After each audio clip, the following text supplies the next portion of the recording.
Well, welcome everyone, and thanks for tuning in to this webinar today, particularly for those of you who work in the UK and the European digital tech industry. My name is Karen Young, and I am here today with colleagues from the Equality by Design Deliberation and Oversight Project, funded by Responsible AI Impact Award from the UKRI, and we've put this clip together just for you. So our aim today is to provide those of you working in the tech industry with a basic introduction to fundamental rights, which is intended to be accessible and easy to follow. We've divided our session into 3 parts. First, we'll start with some basics. What are fundamental rights, or human rights as they're called in international circles, and why do they matter? Secondly, we'll explain why, if you're working in the tech industry, you should care about fundamental rights, highlighting how a raft of different laws apply to digital applications and services, not just data protection law. Thirdly, we'll briefly consider a concrete case involving the use of AI in the UK, which ended up in court, to show how a variety of different laws can implicate the use of a single piece of AI-enabled software. And fourthly, and finally, in our last session, we'll have a Q&A session with several experts and colleagues who work in and with the AI industry in various ways to find out a little bit more about current industry practice in seeking to build fundamental rights protection into the development process and how it can be done better, and what legal requirements impact upon how that process works. And we'll finally close by providing with some more information if you're interested in finding out more. So on that note, let me pass over to my colleague, Mila Vidina from Equinet, to tell us a little bit about what fundamental rights are. Over to you, Mila. Thank you very much, Karen.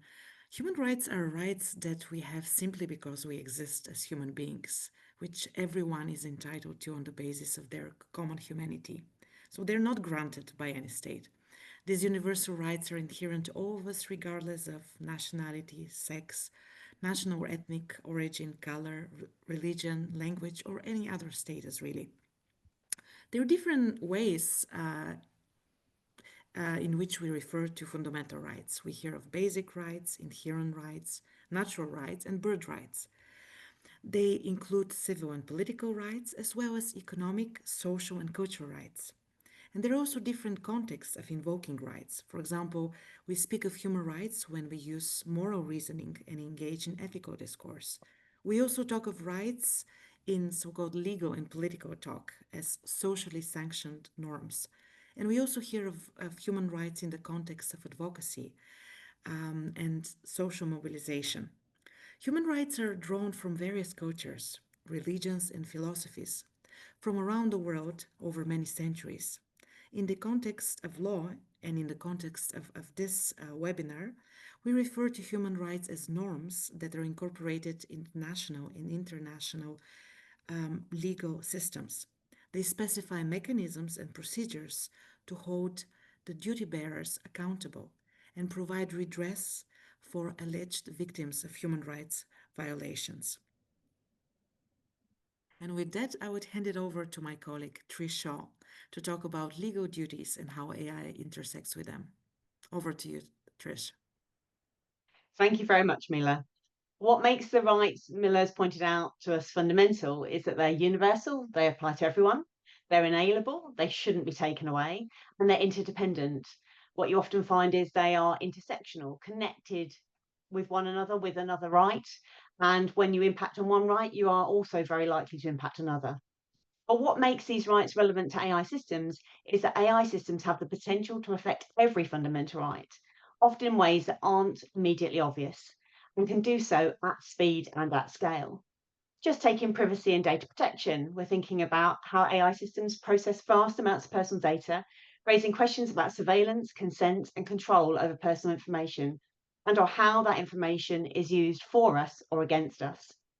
When we think about non-discrimination, AI systems can perpetrate or amplify existing biases or proxies for bias, leading to discriminatory outcomes in areas like hiring, allocation of work shifts, lending, or criminal justice, just to name a few. In regards to freedom of expression, thinking about generative AI algorithms can restrict legitimate speech or fail to filter harmful content. And there's fair trial and due process. When an AI is used in decision-making that affects people's rights, like welfare eligibility or criminal risk assessment, questions arise about process and decision transparency. What did the AI system do to produce a given outcome? And how was the outcome used in decision making? Was the decision partially or fully automated? In terms of accountability, who's responsible for the AI decision outcomes? Is it the provider, deployer, or both? And the right to contest decisions. So last but not least, thinking about some of the fundamental rights intersections with AI, thinking about human dignity.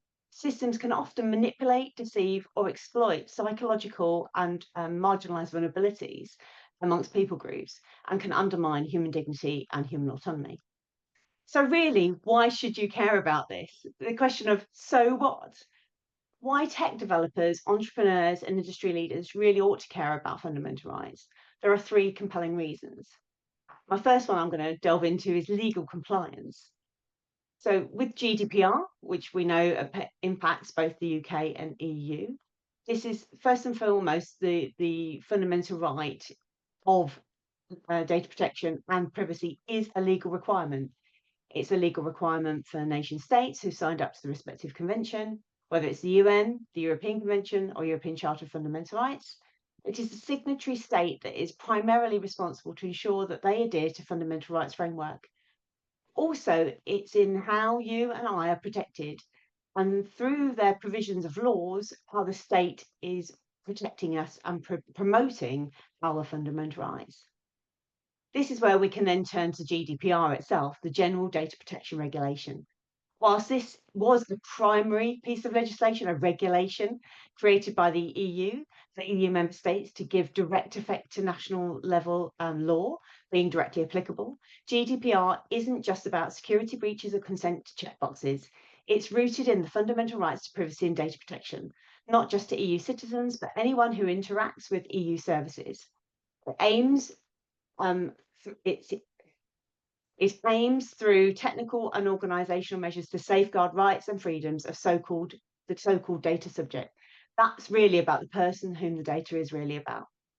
Thankfully, GDPR has made the tech industry very familiar with data protection requirements and sought to embed privacy by design and introduced principles regarding the processing of personal data, seeking to ensure lawfulness, fairness, transparency, regulating the limitation of purpose, minimising the amount of data being processed, limiting the storage of the data itself, and trying to ensure integrity and confidentiality and accountability. These are all important rights embedded in GDPR law itself. Whilst there is a specific article within GDPR, that's Article 22, that specifically addresses profiling and automated decision making, this may impact many AI use cases, requiring meaningful explanations for the outputs of the profiling and automated decision making, and providing important rights around the contestability of the outputs of such data uses. I'll not focus anymore on GDPR today because I want to get to the EU AI Act. But just to note that these privacy and data protection rights are only two among a whole suite of rights. In fact, under the Fundamental Rights Charter, there are 50 of them, which are often overlooked and neglected due to a lack of awareness and a lack of understanding of how digital tech systems can directly intervene with fundamental rights, including in ways that violate legal obligations, whether directly or indirectly. Just to finish off with the GDPR piece, thinking about what the penalties are. So if you fail to comply with GDPR, whether that's the UK General Data Protection Regulation or the EU General Data Protection Regulation, in the UK, for example, this can expose an organisation not only to serious reputational damage and claims for aggrieved data subjects, which can cause bad press, this can also create fines up to 17.5 million or 4% of total worldwide annual turnover. These aren't small fees at all, but can be a significant cost and dint in the wallets of organisations. Now I want to turn to the EU AI Act. The EU AI Act is a risk-based piece of legislation that not only presents a risk list of prohibited high-risk AI and low-risk AI applications, and is intended to harmonise laws dealing with AI across all 27 member states. In Article 1 of that Act, it explicitly frames AI regulation around fundamental rights protection alongside health and safety concerns. To quote Article 1, I don't want to talk too much into the law here, but Article 1 states that the very purpose of the so-called AI Act, this regulation on AI in Europe, is to improve the functioning of the internal market and promote the uptake of human-centric and trustworthy AI, that's artificial intelligence, while ensuring a high level of protection of health, safety, fundamental rights enshrined in the Charter, including democracy, the rule of law, environmental protection against the harmful effects of AI systems in the Union and supporting innovation. That is its whole raison d'etre. Again, with it being a regulation, it will be directly applicable in member states. This is not new, but what is novel is that this regulation is the first time that any piece of EU legislation has required compliance with the Charter of the Fundamental Rights of the EU directly by private sector bodies. In this case, predominantly by AI providers, although the AI Act does contain provisions concerning other AI ecosystem stakeholders. Just for a fun piece of information, a little fun fact for you all, fundamental rights are so important in the EU Act, it's referenced 103 times. And so this then acts like a golden thread throughout the AI Act, recognising the failure to protect fundamental rights can lead to not only serious incidents, but also systemic risks, which can not only have individual impacts, but affect public health, public safety, public security, and have negative impacts on our society as well. Hopefully by now you're getting the message that fundamental rights matter. And understanding the impacts of fundamental rights is important for any AI provider to ascertain whether an AI system is considered high risk within the risk list under the EU AI Act itself, and you'll find some of those under Article 6, or if an AI system does not pose a significant risk to health, safety, or fundamental rights of natural persons. This may well be culminated in a decision that actually the AI system doesn't materially influence the outcome of a decision being made, in which case that might well provide an important derogation from the Annex 3 high risk list itself. As high-risk AI systems specifically, fundamental rights must be addressed in risk management, provisions around the use and governance of data, ensuring that negative impacts of bias, and importantly, in not causing prohibited discrimination, are examined and are mitigated. We need to make sure that the Act asks of this, making transparent, known, or reasonably foreseeable cases of misuse, in its human oversight of AI systems so that fundamental rights risks that may emerge are prevented and indeed minimised, and in the quality management system to ensure compliance with the whole AI Act, including the effective fundamental rights risk management. These are significant provisions within the golden thread of the AI Act. But these are only a few of the provisions, and there's just too many simply to mention here. Well, a few of the others that I do want to point on that you may well have heard is that providers of AI systems intended to be used in the public sector or are providing public services have an extra special mention in the AI Act. Many of you will have heard of the term Fundamental Rights Impact Assessment, or as it's more colloquially known, FRIA. And what these are, this is intended to be an impact assessment that specifically helps understand the impacts of human rights on those that are going to be in receipt of these services. This affects deployers governed by public law, so mostly public sector with a few additional arm's length organisations and bodies that may well have government funding, private sector bodies providing public services, and deployers of high-risk AI systems. These are systems such as those that can provide creditworthiness assessments or risk assessments of life or health insurance. And most of those you'll find, the other high-risk AI systems you'll find in Annex 3, but they're the ones that are chiefly understood to be of key importance for a FRIA assessment.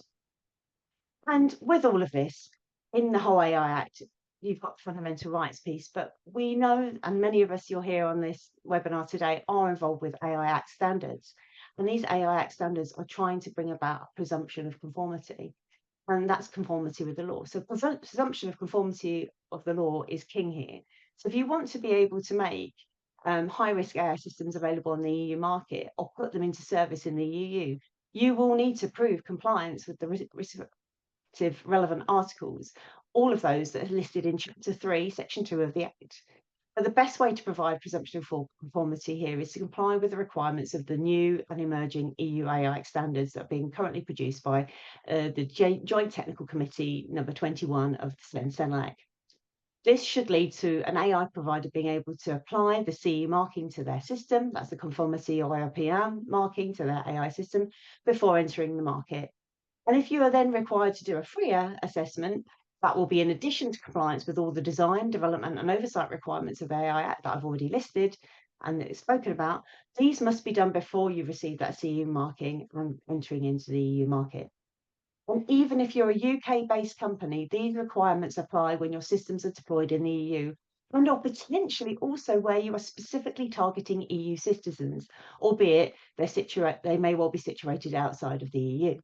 So you can imagine a UK-based recruiter using AI to target EU citizens situated in the UK for EU jobs.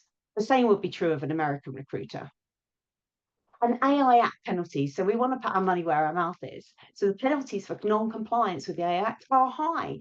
They go up to 35 million euros or 7% of global turnover for the preceding financial year, whichever is the highest for the most serious violations. So these kinds of penalties are not to be sniffed at and should be a significant deterrent effect for getting this wrong. And hopefully we will want to do it right. So if you're in the EU and you breach both GDPR and the AI Act, you could be in double trouble. Or if you're outside the EU and breach both the GDPR and the AI Act, you could be facing fines in multiple member states, particularly if you make your AI system available in those member states.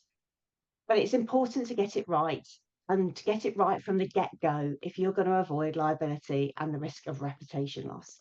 So I've already talked just about compliance, but my second point of the key things to why it matters to you is about reputation risk.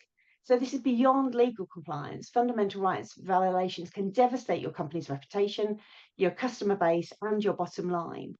And just to give you a few cautionary tales, there was a scandal with the child welfare benefits that were being made available in the Netherlands government.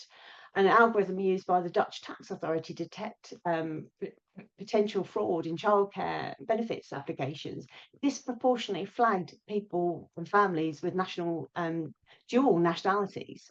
Thousands of families were wrongly accused of fraud and forced to repay benefits they had legitimately received.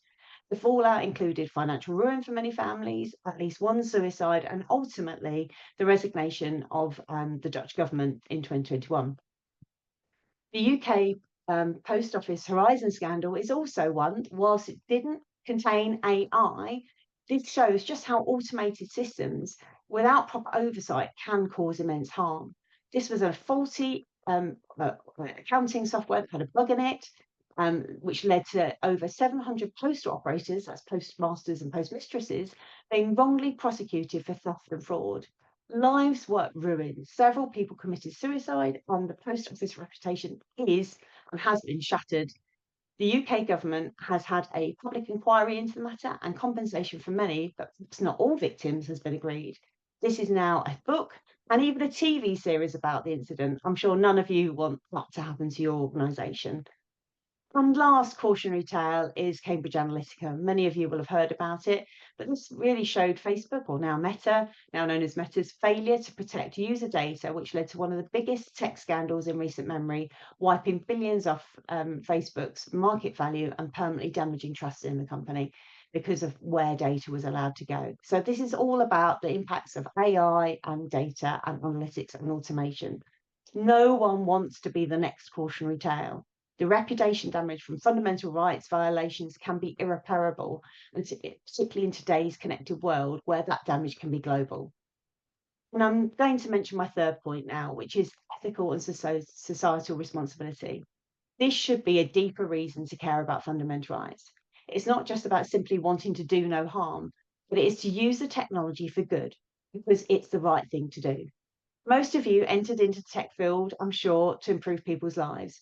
And none of you woke up this morning saying, I want to do harm today, and design or develop something that created a fundamental rights violation. Respecting fundamental rights isn't just about avoiding penalties or protecting reputation. It's about building a technology that aligns with core values to which everyone ascribes and makes the world better for future generations. It doesn't mean you put profit before people. It does mean you don't put profit before people. And it also means in the long run, considering fundamental rights in the design, development and oversight of your AI system will produce innovation and will help future-proof against uncertain or diverse regulatory landscapes and improve products and services for customers. Just going to quote from a lecture that was given by Harben Germer, an American disability rights advocate, who was the first deafblind Eritrean to graduate from Harvard Law School. She very kindly gave a lecture to us at the Society of Computer Law, which I'm chair, and she said two things. One, firstly, disability is a club that anyone can join at any time. And secondly, if you design for accessibility, you are innovating for everyone. This was the so-called curb cut effect. So just wanting to hone in really, if you want to do things right, and start by doing things right and really thinking about the stakeholders who are going to be impacted, affected by your system, then actually you improve innovation for everyone. And so with that, I'm going to hand back over to Mila, who will talk a little bit more about equality law. Thank you very much, Trish. Well, on that aspirational note, let me transition to non-discrimination law and the existing legal obligations that we have within that legal framework. In order to understand non-discrimination law, we first need to distinguish between the notions of direct and indirect discrimination. This distinction is key because it determines the applicable regime of justifications. Direct discrimination cannot be justified except for a limited number of derogations. For example, when it's not age discrimination if somebody has to retire early, or if there is a requirement not to have certain impairments to join military service. Whereas indirect discrimination can be justified relatively more widely. To determine whether a case is one of direct or indirect discrimination, it is necessary to assess whether a decision was taken on the grounds of a protected characteristic. This is the language that European Union law uses, on the grounds of a characteristics. When a protected characteristic is explicitly used as a basis for a decision, that decision falls under the notion of direct discrimination. By contrast, if a decision creates a disadvantage to a protected group without targeting that group specifically or explicitly, it falls within the notion of indirect discrimination. Now, what are protected grounds or protected characteristics? Under European law, there is a set of personal, or if you wish, identity characteristics that merit heightened level of protection and therefore heightened level of scrutiny should they be breached. These include gender, disability, race or ethnicity, religion, and many European states have gone further than that, and even in some cases included an open-ended list of grounds. This leads me to the next point, namely that algorithms may result in unlawful discrimination on top of being biased and breaching fairness considerations. And here we have to distinguish between unlawful discrimination and differentiation, which is introduced by AI-enabled systems, but does not fall under the category, the legally prohibited category of discrimination. Organizations deploying AI systems are legally responsible for the algorithms they use. And the potential responsibility of the developer or provider of an AI system does not detract from the responsibility of the organization deploying the system. By the way, what I've just explained to you and the next explanations I'm going to provide come from a guide developed by the Dutch Institute for Human Rights, which is a member of our network, Equinet, the European Network of Equality Bodies. That guide was developed by the Dutch Institute as part of a targeted initiative against algorithmic discrimination by recruiters. According to the guidance provided by the Dutch Institutes, discrimination can happen unintentionally, for example, through unconscious bias. In the case, for example, when choosing selection criteria, which are correlated with a protected characteristic. In the case of algorithmic recruitment, an example could be given of a selection tool that gives lower scores to a person who has more than a 6-month gap in their CV. This will most likely exclude women who have been on maternity leave. Or another example would be a job advertisement that requires that all applicants have a Belgian qualification or speak Belgian, one of the official Belgian languages, when this requirement is not justified by the position and therefore could exclude suitably qualified non-national and possibly lead to unlawful discrimination. Those example would be indirectly discriminatory.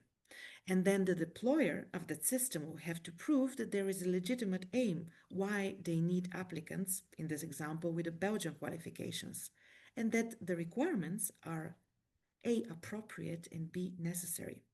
Being able to explain how an algorithm works is necessary to provide a legal justification for indirect discrimination in this context. Now, where do organizations providing, developing or deploying AI system, where could they turn to advice? Specialized equality public defenders, such as equality bodies, could provide helpful guidance and advice to deployers and developers of AI system. An example I would like to give again comes from the Dutch context and the Dutch Institute of Human Rights. They were approached by developers of the dating application Breeze. The developers feared that the use of a self-learning algorithm, which works with personal preferences of the users, could lead to potential discriminations against persons of color. The algorithm assumed that individuals, it seemed that the algorithm worked in such a way so that individuals with darker skin tones had fewer possibilities to find a match. This raised questions of whether the developers of the dating application Breeze had an obligation to avoid discrimination by adjusting the settings of the algorithm to ensure that dark-skinned and non-Dutch users are recommended just as frequently as other users, and whether this would constitute potentially an unlawful preferential treatment, introducing discrimination in the other direction. The Dutch Institute reviewed the case and advised the dating application developer Breeze that they are under the law allowed to undertake such a fairness adjustment measure, and this would constitute positive measure, so an allowed positive measure under non-discrimination law. Equality bodies have also worked with companies in the context of regulatory sandboxes, and also working with data scientists and software engineers through academic projects. And now, Karen, back to you with more examples from the ground and case studies. Thank you very much, Mila. So we've bombarded you with information about what the law is, or at least a brief taster of what the law requires of you, but all of this is probably feeling rather abstract. But what we hope you've seen is that there are several different sets of laws that you need to consider, and even in relation to a single piece of software, a number of laws may be implicated. But in order to make that more concrete, so that you can understand how and why these laws need to be considered during the development process, I thought I'd start by highlighting a British case in which the use of facial recognition technology was challenged, and which many of you will know involves the use of AI to automate the task of matching the facial image of a person against a preloaded database of images, or a watch list. And in this case, known as Bridges against the South Wales Police, Mr. Bridges was a Welsh civil liberties campaigner, and he was supported by Liberty. And together they brought a legal challenge against the use of a facial recognition software system produced by a commercial software developer, NeoFace, which was used by the South Wales Police to assist them in finding persons of interest. So in this particular facial recognition system, even though the watch list was capable of holding around about 2,000 images, in fact, the police uploaded images of between 400 to 800 faces each time they deployed it. And they stated explicitly in their policy that their aim was to scan as many faces as possible in the public domain when they were deploying the technology in order to find these wanted persons. And the challenge was made to 50 deployments that took place between 2017 and 2019, which resulted in about 500,000 people's faces being scanned.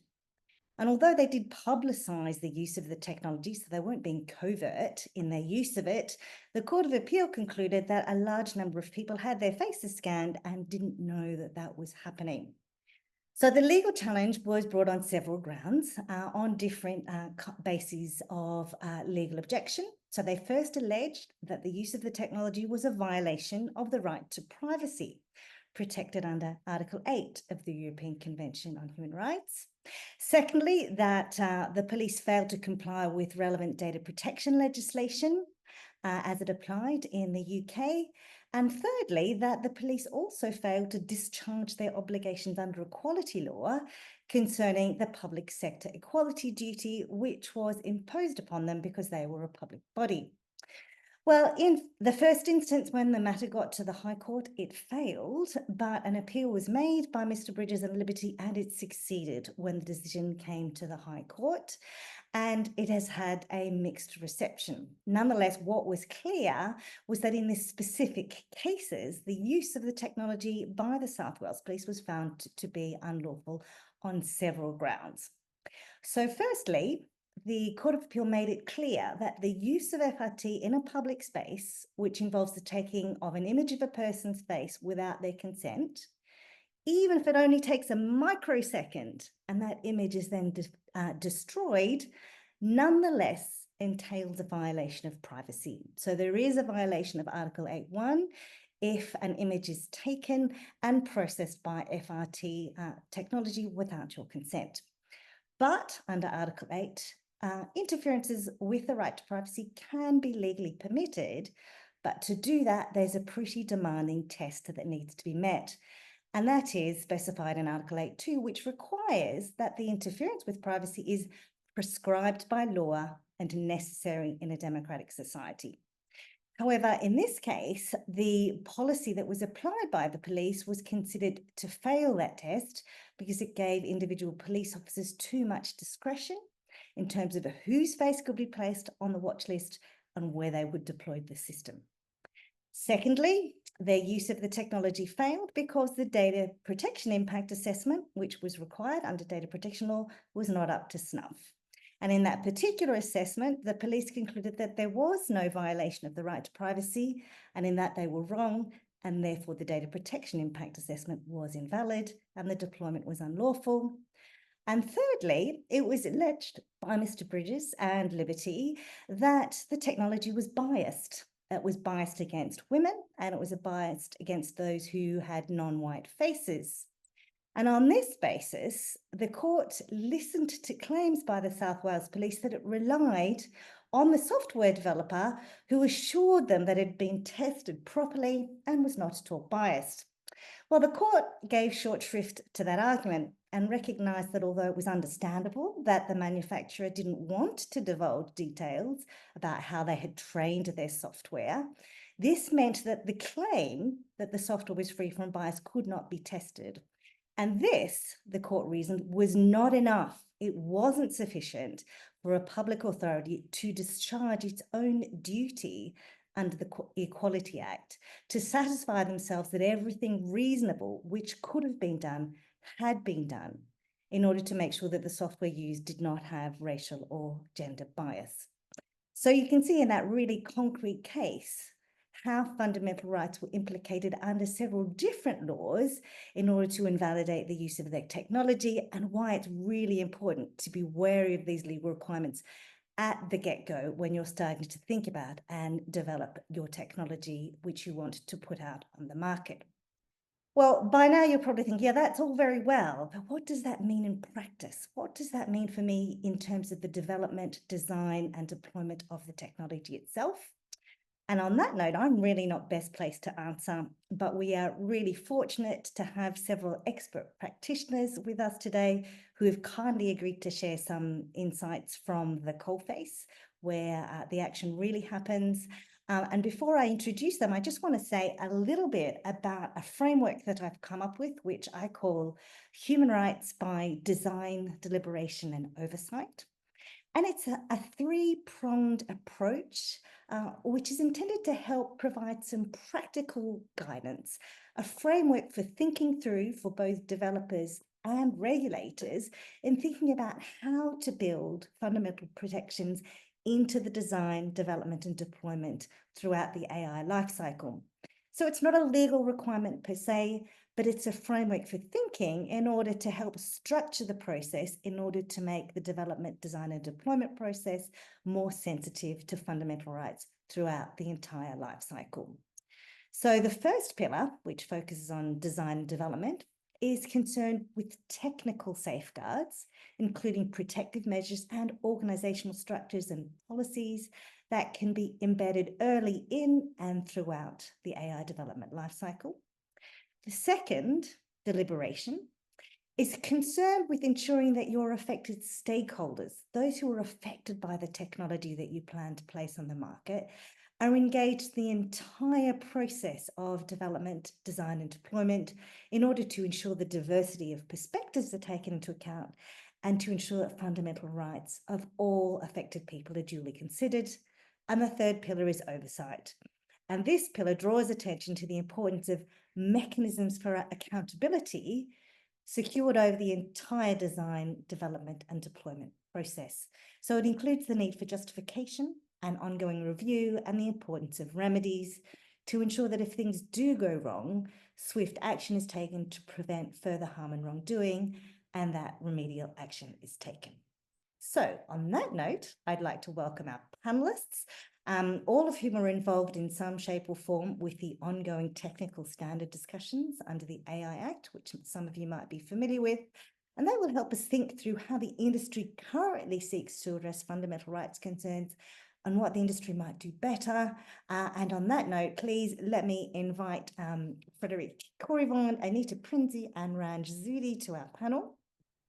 So Frederic Corrivon is the editor of the risk management standard that's currently under development in JTC 21, supporting the AI Act.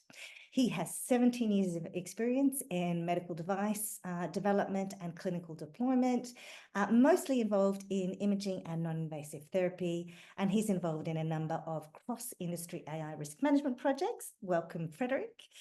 We also have Dr. Anita Prinzie here with us. She's an expert in AI governance, trustworthy AI and AI risk management. And over the past decade, she's held roles as innovation manager, product manager, and responsible AI consultant across dynamic startups and scale-ups. And she also contributes as a national expert to the European standard setting discussions in the risk management standard and the trustworthiness framework supporting the AI Act. And finally, we have Ranj Zudi, who is an experienced leader in software and safety quality, bringing 18 years of experience in the medical device sector, digital health and health AI sectors. And he plays also an active role in developing AI standards and conducting research to integrate AI safety into both emerging and existing regulatory frameworks.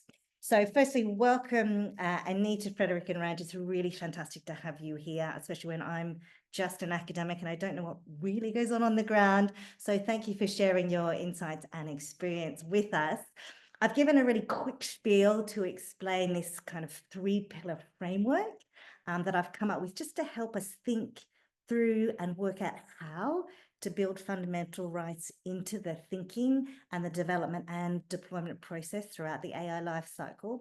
And so what I want to do in this session is to ask some fairly open questions about your experience in relation to each of these pillars, the kinds of practices and methods that can be taken in order to do fundamental rights protection better, and what you think still might need to be done in order to get this right, as we're still really starting to find our way with this technology. So on that note, let me begin with the deliberation pillar, which is concerned with talking to your stakeholders and really understanding what their needs are and sensitivities, and to ensure that a diversity of perspectives are brought into account. So I'm going to begin with Anita, and I wonder if you can say something about your experience with discussing these kinds of considerations with stakeholders and how that can help and what might be done better. So Anita, over to you. Thank you. So, yeah, indeed, I have a lot of experience with deliberation. As a product manager, typically you start off with collecting what they call functional requirements and doing user interviews. And the reason why we are doing this, because in each use case, you need to identify what is the right meaning and exact meaning of, for example, explainability, fairness, and privacy. So when you look at, for example, use case in financial services, there for the allocation of loans, there's already a question, for example, what does fairness mean? What kind of data can I use? And there's the concept of perceived fairness, for example. Can I use the operating system characteristics of your device, whether you're on iOS or Android, for example, as a predictor for your ability to pay back a loan? These are like simple things to reflect on as a product manager, but also to check with your intended target group, like, is this something that they can approve of? Will they think that the system is fair? Likewise, when it comes to privacy, it's very important, like in health applications, to understand exactly what privacy means. Like in one of the applications, we did a health application where we allocated patients to innovation groups based on their disease. Obviously, if we would not have their disease, we cannot match them correctly to an innovation group that is actually looking at innovations directed towards patients with a certain disease. But depending on what kind of disease information you're collecting, you might still respect the privacy of the patient.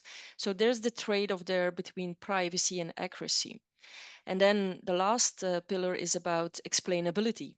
In many cases, you need to reflect on what kind of explanation is needed to either understand the decision, to contest this decision, or if you're, for example, the clinician or physician, you need to understand what kind of information is needed to take the actual decision.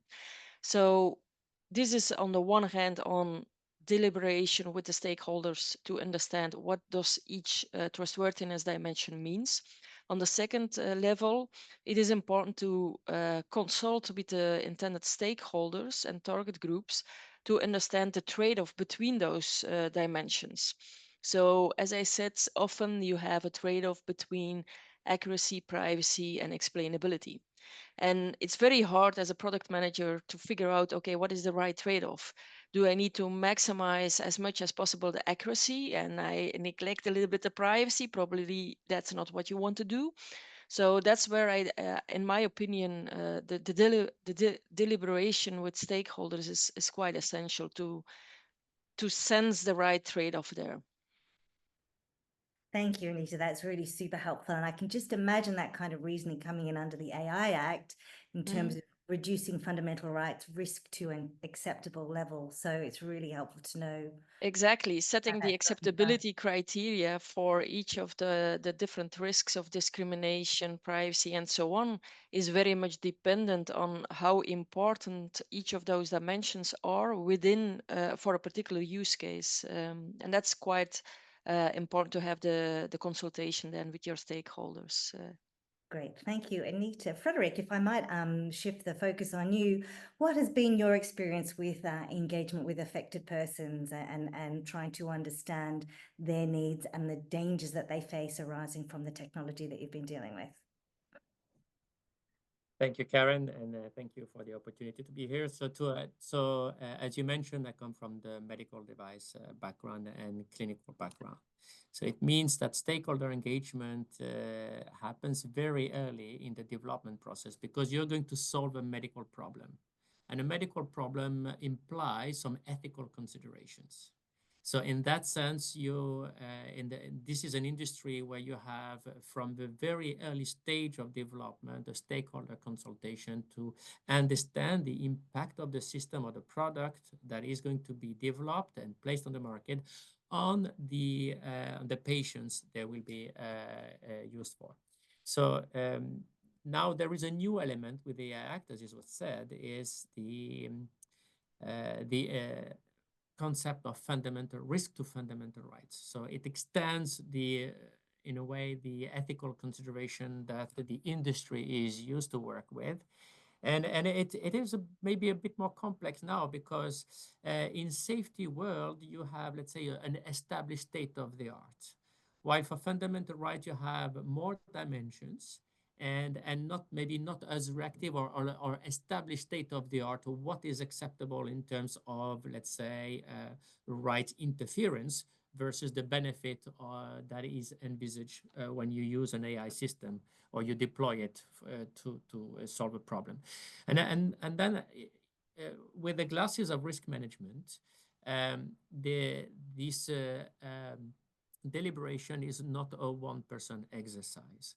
So you need to bring into the same room people who are expert about, let's say, again, in the medical, the patient, the patient group, the pathology, the state of the art in medicine, now in the fundamental rights. So what is acceptable in certain cases or not. So you need to bring these people in the room together with developers.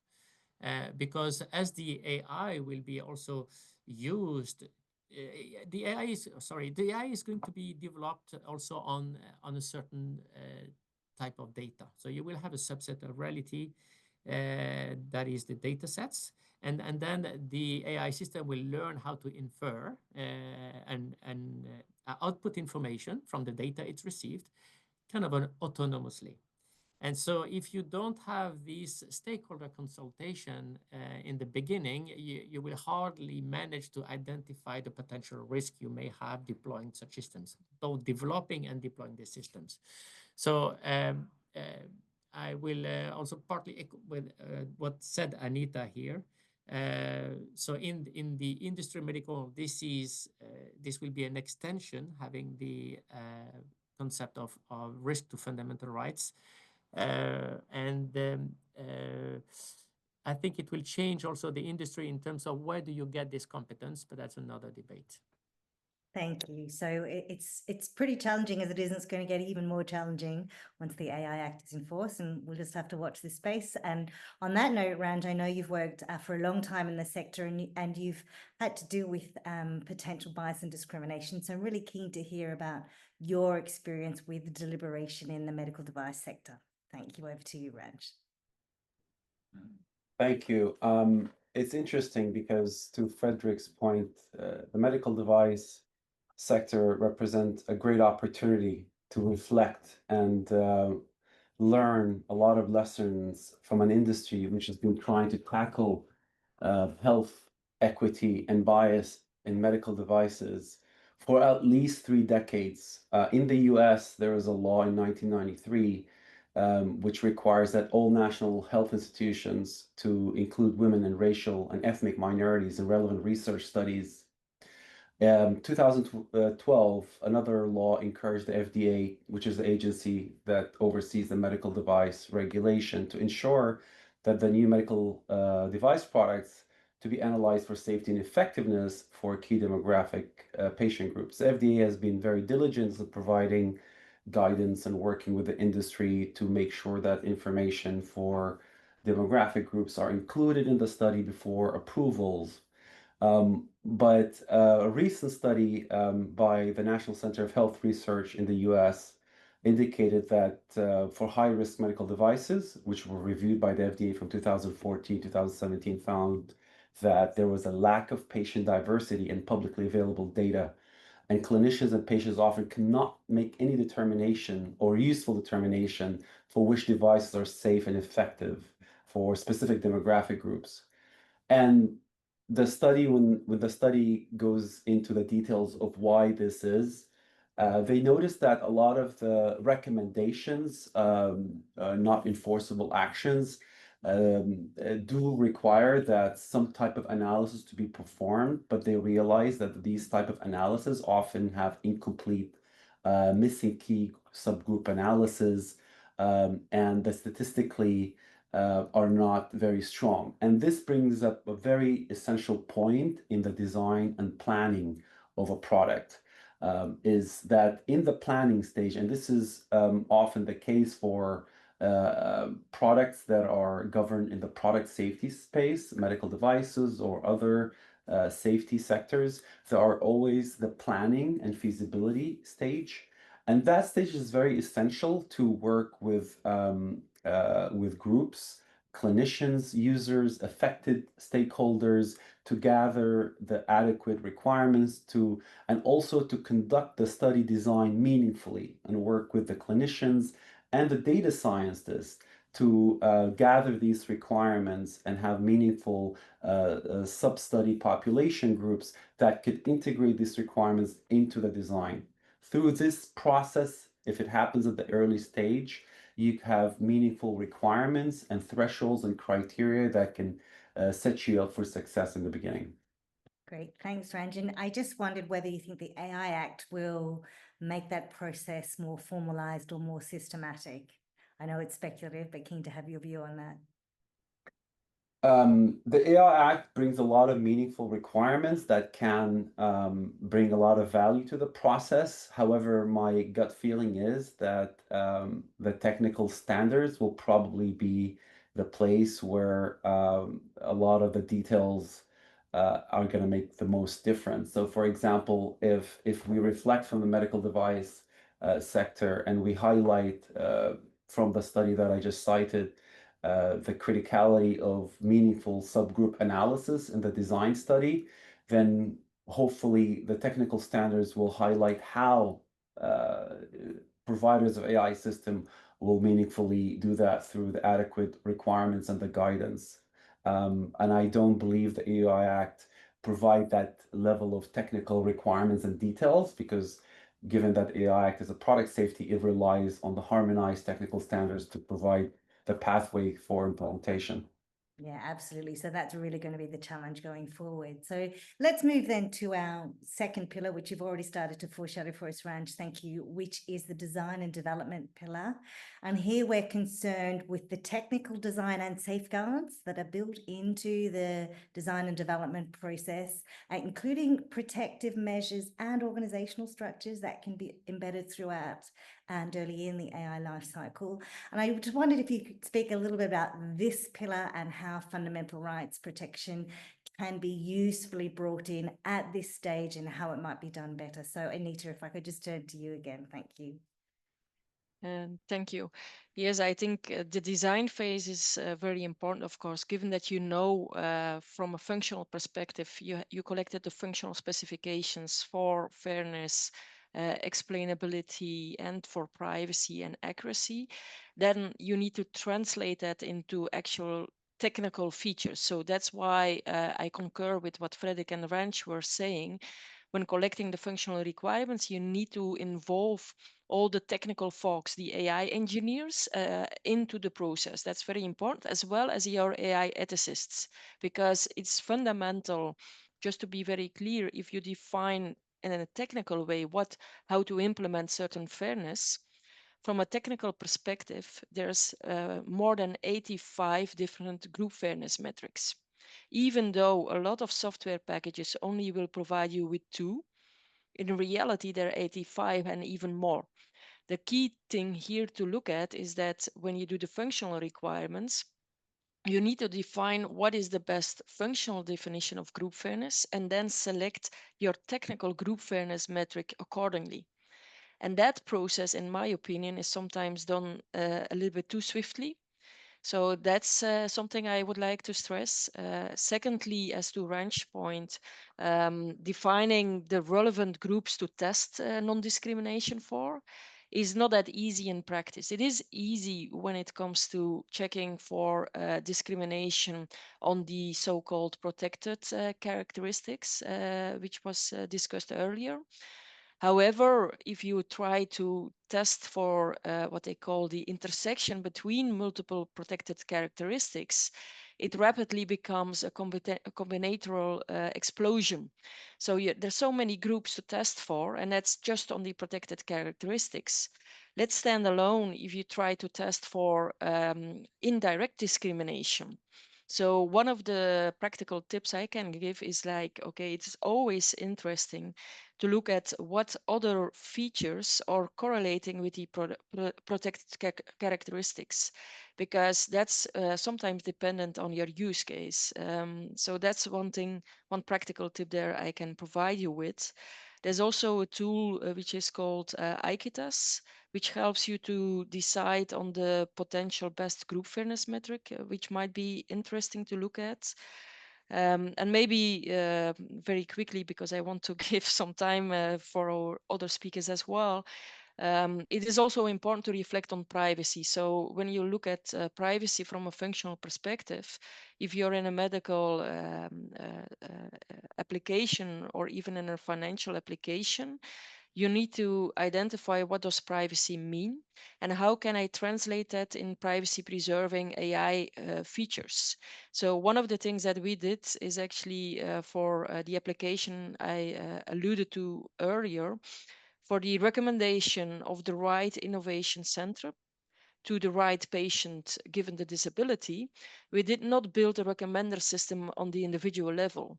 What we did is actually we first built microsegments to allocate patients on to microsegments based on sensitive personal data. And then the recommender system is actually built on top of the microsegments, not on the individual data. And that way, if there would be a hacker trying to get to the prediction, they would only know the prediction for a microsegment, a small group of patients. So these are things to think about and also to test. So that's one thing I wanted to discuss.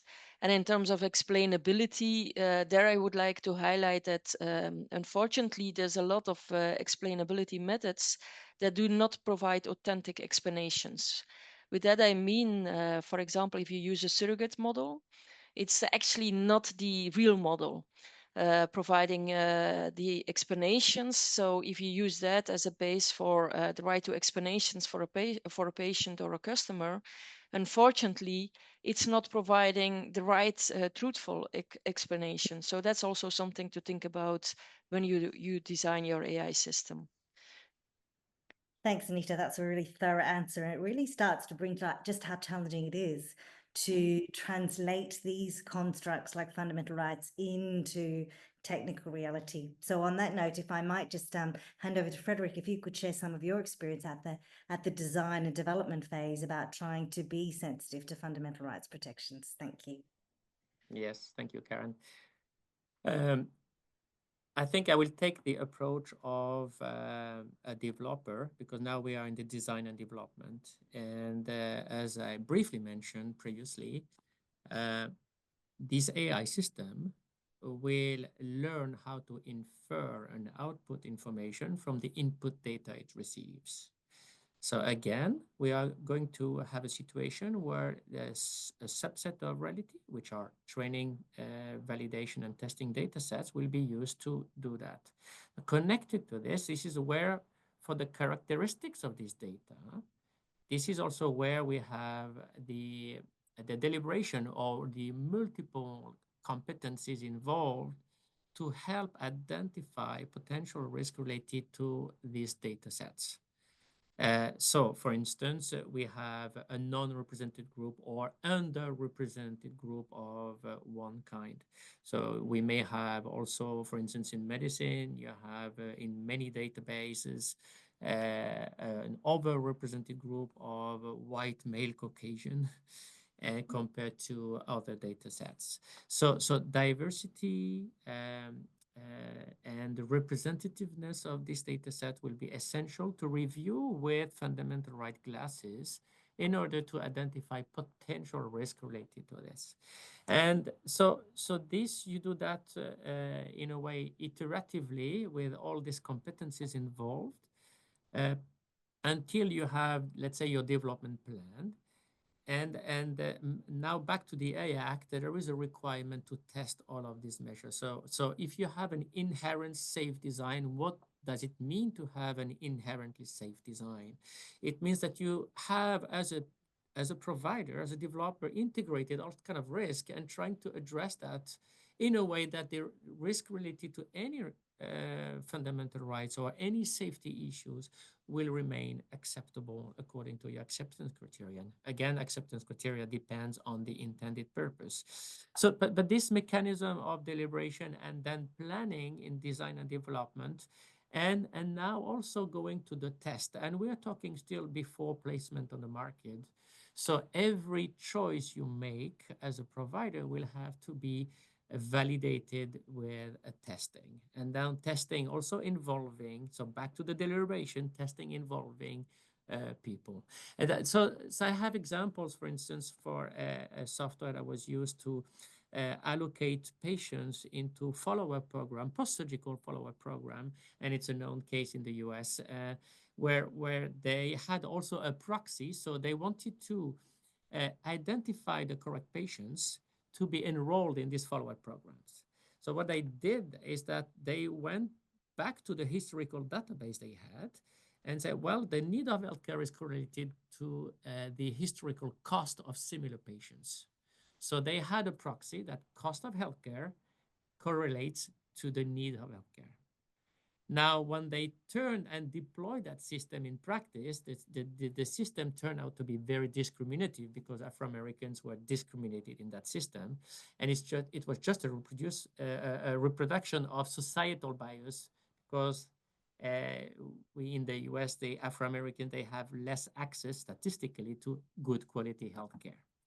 So, and that shows actually the importance of contextual testing. So it's not only design and development, but you will have this verification phase. You need to verify the effectiveness of your choices, of the design choices and the control measure for risk. And the contextual testing involving the impacted persons to make sure that the acceptance criteria of the test, the setup of the test is done appropriately. So you have sufficient objective evidence that these risks are under the threshold of acceptability. Thank you, Freddie. That's really helpful to imagine how the testing phase also feeds into the design phase and how that's a really crucial part of being fundamental rights sensitive as well. So on that note, I'm going to hand over to Ranj. To piggyback on Frederick's excellent points on the design phases and the critical elements of incorporating design choices and requirements, it's probably crucial to highlight that in the safety sectors, such as machinery, medical devices, automotive, the safety critical space, there is this concept called the hierarchy of risk controls and mitigations, which is essential for designers and developers for AI system to take into account when they incorporate all these techniques and requirements and methods throughout the product lifecycle. The number one and the most important required risk control measure is called inherent safety and security by design. This alludes to the measures that you take to address the root cause of the problem. So if bias is one of those main considerations, how do you eliminate or reduce hazards pertaining to bias from the early design and development stage? For examples, when you evaluate data sets that you want to incorporate in your data curation and management, how do you make sure you break down all the different components that could introduce hazards and bias to the data sets, all the way from how did you even determine the criteria for the data sets? So if you work in the medical, healthcare space, for example, how did you bring the data sets? What are the sources? Are they from peer-reviewed studies? Are they recent data sets or research papers? Are they older research papers? Because notably, older research papers in healthcare, for example, may contain errors or biases. So I think in the curation phase and just having a specific set of requirements based on the intended use for your product is going to be critical key in your design. Another element is, for example, bias, which can be introduced by the annotators in your team. So are they trained on how to annotate the data? Do they have specific protocols? All these measures can tackle the inherent safety by design principles, which can target the root causes of bias in the product. Another type of measure in the hierarchy of risk control, this is the second measure called protective measures or guards. For example, you can utilize automated tools while the system is in deployment, preferably a secondary algorithmic system that can detect bias in the system design. So this is, you can look at this more like a downstream type of protective measure because the system is already designed. But if there is some potential bias output, there is a secondary system that analyzes the output and makes sure that if it can detect bias, it blocks that output or notifies the user that there is a potential type of biased output in the response. So the third type of measure is information for safety, which is the type of transparency we highlight to the user for how the data was analyzed, what type of training was conducted, and the performance information for the different subgroup analysis and different demographic groups. All these three measures integrated to the product lifecycle provides a meaningful and strong approach for making sure a holistic approach is taken for mitigating bias in the lifecycle. Thank you very much, Ranj. I'll take it. I'll take it from here, and if I may take the words from Karen, since we are now, this brings us the discussion now to the third pillar of this governance approach, namely oversight. And as Equinet, we're a network of equality regulators, if you will. So 47 European authorities from 35 states. So this is our turf, so to say, although we approach it, of course, in a post-market environment in a different angle. So the oversight, as already explained by Karen, draws attention to the importance of mechanisms for accountability for the entire AI design, development, and deployment process. This we have explained already, and we also highlighted that as part of this process, we need to pay attention, we meaning organizations involved in the design, development, and deployment, should pay attention to the need for justification and ongoing review and remedies to ensure that if things go wrong, swift action could be taken to prevent further harm or wrongdoing. And remedial action could be taken. Again, something that Karen explained. Now, coming back to the two of you, also on that on that component, oversight, what accountability structures have you seen effectively monitor or review AI systems post-deployment? Anita, shall we start with you? You're first on my screen. Yeah, perfectly. Yeah, there's a couple of things you can do there. So on the one hand, it is important to have the right continuous testing in place. So if you treat an AI system as a product, each product manager will typically have a whole set of tests in place. Not only to accept a feature, but also to test if the feature still has the quality as set out when the product is in the market. So, for example, if you defined acceptable level of fairness for certain groups, you need to test if that's still the case when you have the product in the market. So that's one thing. The second thing, which is also important, is that as you develop perhaps very innovative AI systems, it's actually kind of hard to come up with all potential checks for fairness, for explainability, designing explainability right from the first get-go. So that's where agile product management comes into place, and where it's very important to have a user feedback loop. So from a practical point of view, what we always try to do is to have in-app contextual feedback possibilities. So to come back to my previous example where we built a mobile app with an AI recommender system allowing patients to connect with either innovation hubs or with other patients with certain diseases, we would allow them to give feedback in the app when the recommendation would not be appropriate, or when they would feel that we were using personal data that they thought it was not fair to use for that purpose. So that's very important to really think from the get-go What kind of feedback can I collect to improve my design with regard to avoiding discrimination, making sure that things are explainable and allowing people to have a way of redressing a certain decision that has been taken for them. So that's two key messages I wanted to bring across on that point. Thank you very much also for highlighting a good practice.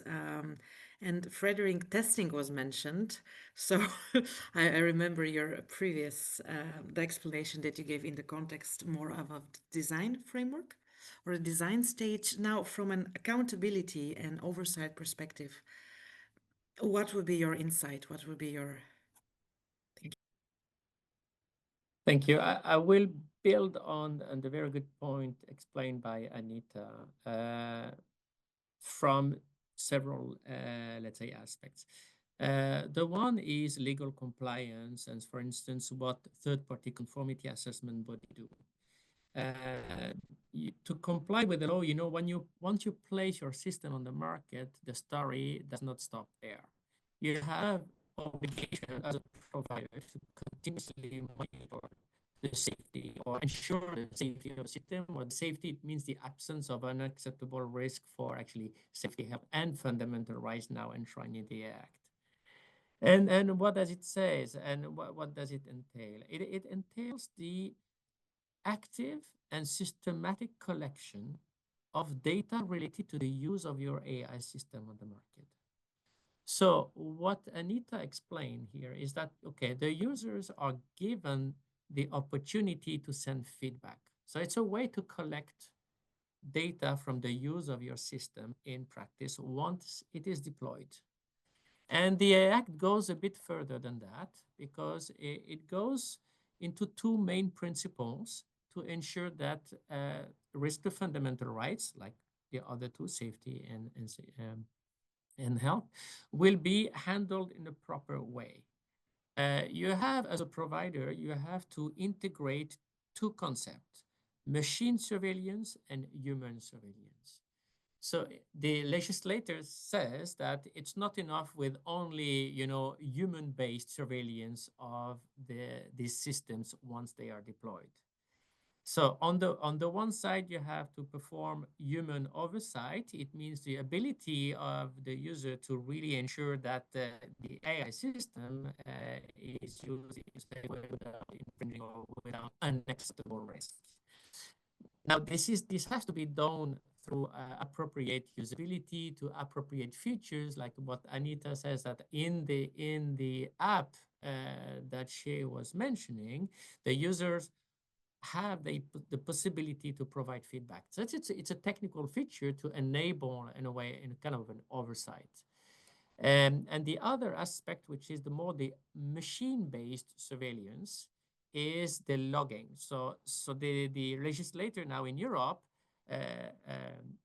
requires providers of AI system to have built-in automated features so they are able to automatically monitor the risk picture of the AI system in deployed environment. So they have to identify the appropriate events or things, or to log that, okay, their system will stay within the boundary of compliance, boundary of conformity, because it's important. As even certain systems, they have the ability to continuously learn from the data they receive.